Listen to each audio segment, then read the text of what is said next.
रब ने पैदा मां चा कीती। दोबारा पढ़ो भाई, ऊंचा पढ़ो तो फिर पढ़ो। क्या बात है।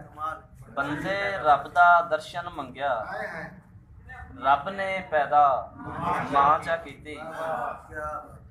लोकां सच नूं सच ना मन्निया, आपां चुप ही तां चा कीती। मां दा साया सिर तो उठ्या, दुखां सिर ते छां चा कीती।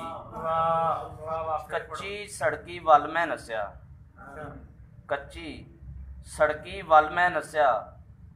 कां ने आ जद कां चा कीती। मंगी जान सी हस के ओने, मैं भी हस के हां चा कीती। गल नज़ीर दे घाटे दी सी, फिर भी ओदे दां चा कीती।